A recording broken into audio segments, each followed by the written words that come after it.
Bonjour mes chers élèves, j'espère que vous allez bien. Aujourd'hui, Inch'Allah, on va vous présenter une introduction à la physique pour la deuxième année du baccalauréat série sciences physiques. Cette introduction est intitulée « Les questions posées aux physiciens ».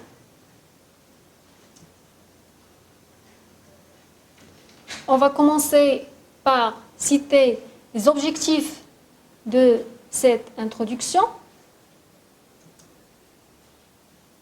Le premier objectif sera de connaître quelques activités du physicien et les enjeux de la physique dans la société. Le deuxième objectif sera de citer quelques questions qui se posent aux physiciens lors de ses activités professionnelles. Et le dernier objectif sera de connaître le programme de la physique de cette année, c'est-à-dire la deuxième année. Je répète ces objectifs. Donc, le premier sera de connaître quelques activités du physicien et les enjeux de la physique dans la société. Le deuxième sera de citer quelques questions qui se posent aux physiciens lors de ses activités professionnelles. Et le dernier objectif sera de connaître le programme de la physique de cette année.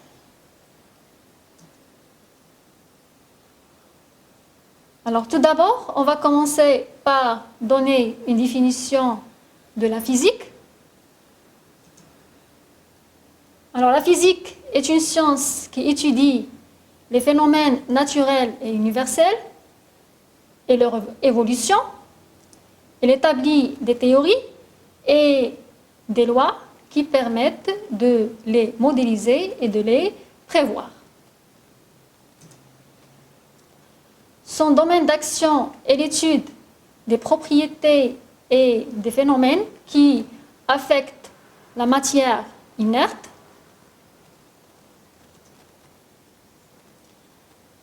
La physique est aussi une science qui utilise un langage symbolique, c'est-à-dire que les phénomènes qu'il décrit s'expriment sous forme de modèles, d'équations et de chiffres.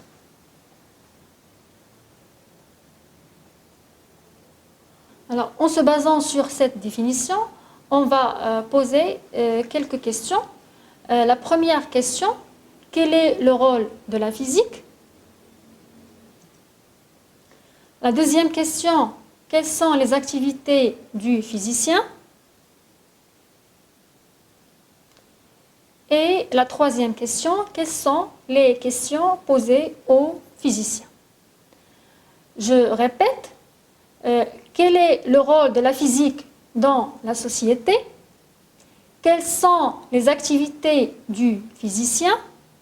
Quelles sont les questions posées aux physiciens?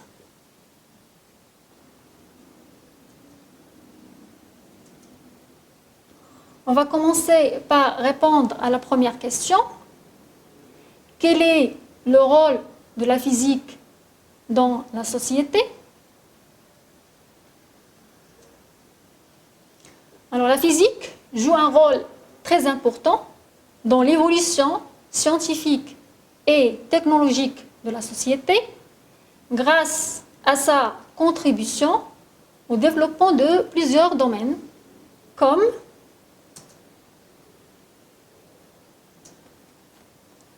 l'aéronautique et l'espace, grâce à sa participation à la fabrication des satellites qui permettent d'étudier l'univers et de développer les moyens de télécommunication.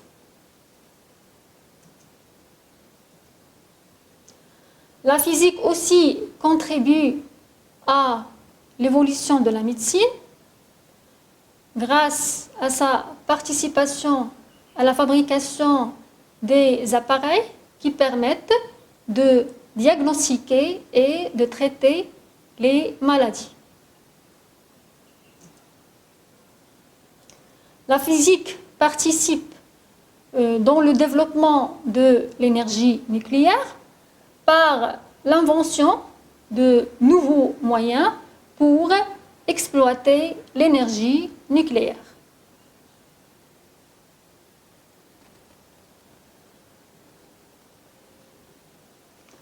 Aussi, la physique intervient dans l'industrie par le développement des technologies utilisées dans les différentes industries.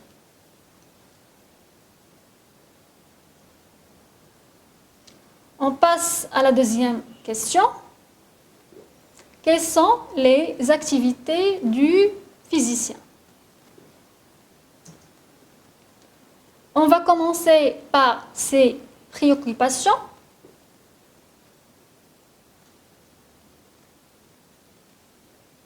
Qui sont, premièrement, l'observation et l'étude des phénomènes physiques.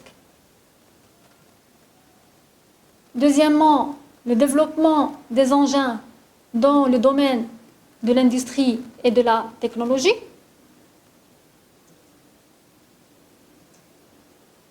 Troisièmement, le développement de la recherche scientifique dans différents domaines.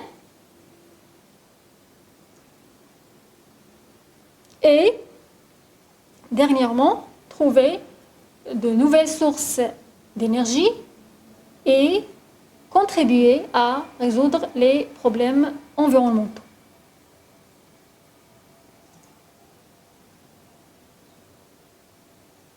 On passe à la deuxième partie, donc les activités du physicien. Donc le physicien observe et étudie les phénomènes naturels et universels tout en cherchant les lois qui les gouvernent. Il fait des recherches théoriques et expérimentales pour approfondir la connaissance des phénomènes étudiés et il met au point de nouvelles méthodes et de nouveaux appareils en contribuant par ces recherches à l'évolution de la science.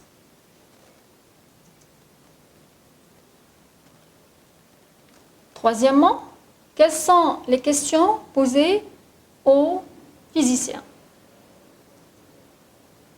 Alors, plusieurs questions se posent aux physiciens pour analyser et comprendre le phénomène étudié. Alors, parmi lesquelles on cite quelles sont les grandeurs qui permettent de décrire l'évolution du phénomène? Quels sont les paramètres extérieurs qui commandent cette évolution? Est-il possible de caractériser l'évolution du phénomène étudié par un ou plusieurs temps caractéristiques?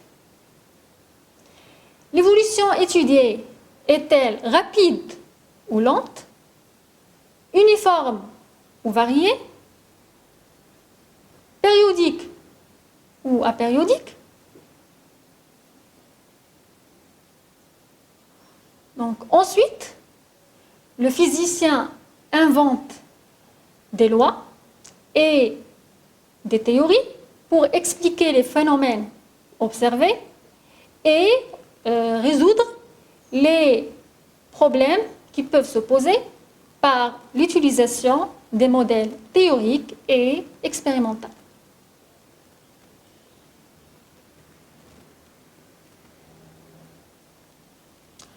Ensuite, le physicien invente des lois pour expliquer les phénomènes observés et résoudre les problèmes qui peuvent se poser par l'utilisation des modèles théoriques ou expérimentaux.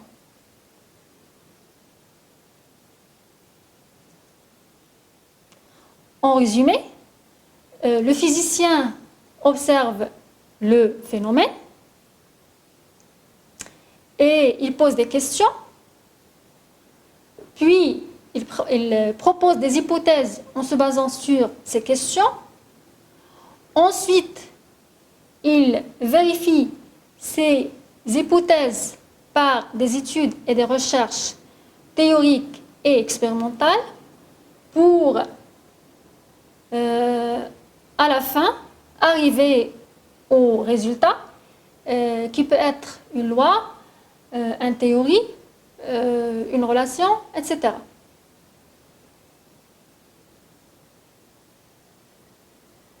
On va étudier un exemple d'application que vous connaissez tous. Alors, Isaac Newton est arrivé à la loi de Newton en observant la chute d'une pomme. Alors, en se basant sur cette observation, il a posé plusieurs questions, parmi lesquelles on note pourquoi la pomme est tombée de l'arbre vers le sol, pourquoi la pomme ne s'éloigne jamais de la terre, pourquoi la lune ne s'éloigne pas de la terre,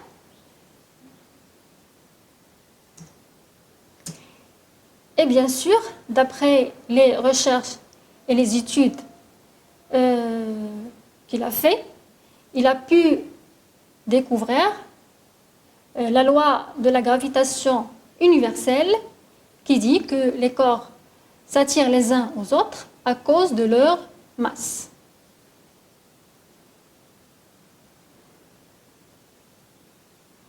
On termine par le programme de la physique de cette année. Il est divisé en 4 parties. La première partie traite les ondes. La deuxième partie traite les transformations nucléaires. La troisième partie s'intéresse à l'électricité. Et la quatrième partie traite la mécanique.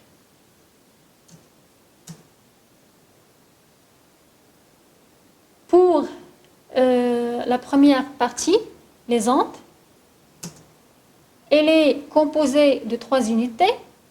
Dans la première unité, on va étudier les ondes mécaniques progressives. Dans la deuxième unité, on va étudier les ondes mécaniques progressives périodiques.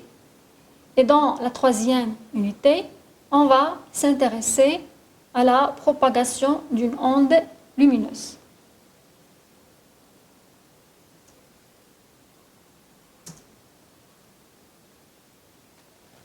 Pour la deuxième partie, transformation nucléaire, elle est constituée de 2 unités. La première unité traite la décroissance radioactive et la deuxième unité traite le noyau, masse et énergie.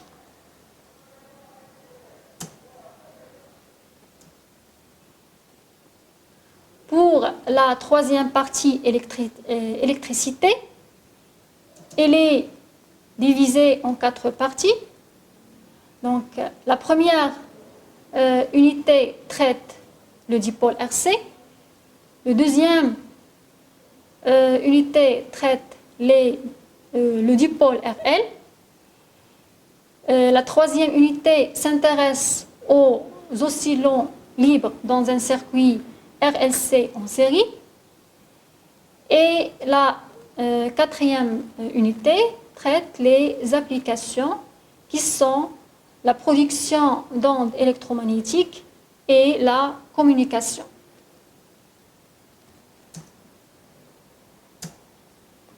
Pour la quatrième partie, la mécanique,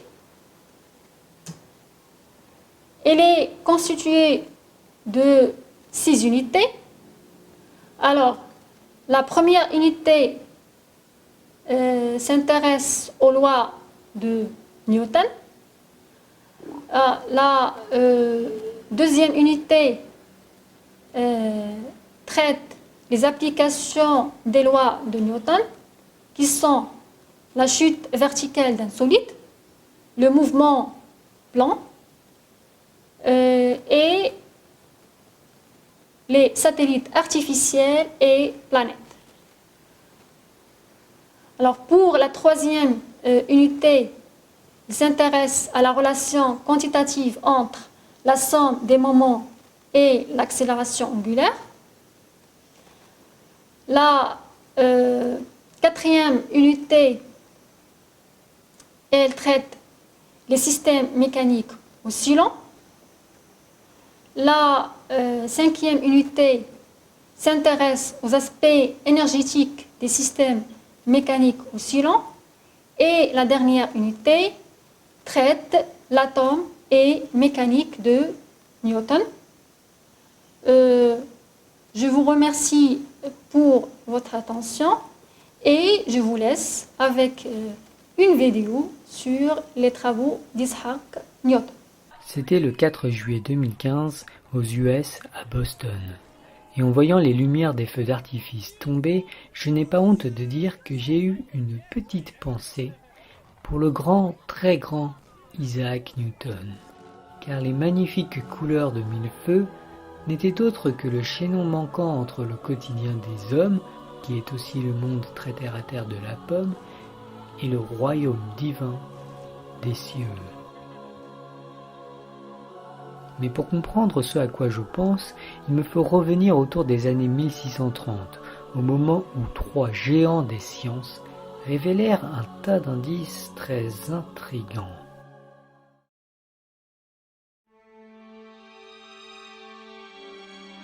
Pour commencer, aux Pays-Bas, René Descartes fit une formidable découverte mathématique, à savoir l'unification de la géométrie de la Grèce antique et de l'algèbre du monde arabe. Dès lors, les objets géométriques pouvaient être manipulés via des équations algébriques. Pour Newton, la géométrie algébrique de Descartes était du pain béni. Il l'approfondit en inventant un tout nouvel objet mathématique qu'on appelle la dérivée. Cette invention est souvent associée à la naissance des mathématiques avancées, car enfin commença-t-on à maîtriser le potentiel de l'infini. En particulier, armé de sa nouvelle arme mathématique, Newton put enfin donner un sens précis à des concepts auparavant flous comme la vitesse ou l'accélération et ainsi enfin les intégrer dans des équations. Ensuite, en Italie, comme nous l'avions déjà dit, non seulement Galilée a prouvé que les objets tombent tous aussi vite, mais il caractérisa aussi la trajectoire de ces objets en chute libre. Pour tout objet, cette trajectoire était celle d'une parabole, et l'étude de ces paraboles conduisit Newton à une conclusion assez folle. En dérivant la hauteur d'une pomme par le temps par 2 fois, Newton découvrit que la parabole était la trajectoire d'une accélération constante vers le bas. C'était une incroyable prouesse. Galilée et Newton avaient unifié les chutes de toutes choses, en montrant que qu'importe son poids, sa forme, sa position, sa vitesse, qu'importe s'il va vers le bas ou vers le haut, tout objet en chute libre gagne 10 mètres par seconde vers le bas à chaque seconde. Newton alla encore plus loin avec une idée qui deviendra incroyablement féconde. Les forces, dit-il, n'affectent ni les vitesses des objets ni leur position. Elles ne peuvent affecter que leur accélération. Tel est le principe fondamental de la dynamique que Newton mathématisa en, vous savez, F égale ma. Enfin, à Prague, le grand astronome Johannes Kepler analysa minutieusement les trajectoires des planètes dans un modèle héliocentrique de l'univers après des années à calculer comme une bête. Kepler renonça aux cercles et aux épicycles qu'il remplaça par des ellipses. Oui, des ellipses. Mais pourquoi des ellipses ? Telle est la question que l'astronome Edmond Halley posa à Newton âgé. Newton répondit nonchaleusement qu'il l'avait déduit de sa théorie de la gravité, et en particulier du fait que la gravité décroît en 1 sur la distance au carré. Mais de quoi es-tu en train de parler? Et puis comment est-ce que tu le sais? Se demanda Haley. Il y a 20 ans, Newton répondit, je l'avais calculé. Et oui, en étudiant les trajectoires elliptiques de Kepler, Newton avait déjà deviné la loi de la gravité de l'univers, mais il n'avait pas pris le temps de le dire à qui que ce soit. Haley en resta pantois.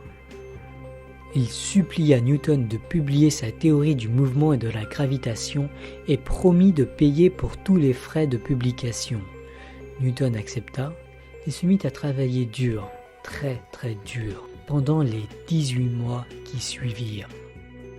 Il introduisit méticuleusement ses nouvelles mathématiques au fur et à mesure et paracheva un livre au destin historique. Ce livre commence par énoncer 4 lois éternelles. Les 3 premières sont les lois du mouvement, celles dont on a parlé dans un épisode précédent, et la 4e est la loi de la gravitation universelle. De façon cruciale, Newton prouva que cette 4e loi de l'univers n'était pas plus divine dans le ciel que sur terre. Les lois de l'au-delà étaient les mêmes que celles d'ici-bas. En particulier, et de façon contraire à toute intuition, tout comme la pomme, la lune tombe constamment vers la Terre. Pour imager cette brillante réflexion, pour illustrer cette incroyable unification de toutes les pièces de l'univers, en un monde régi par la seule et unique loi de la gravitation, Newton conçut l'expérience de pensée dite du boulet de canon. Mais moi, je vais utiliser des feux d'artifice.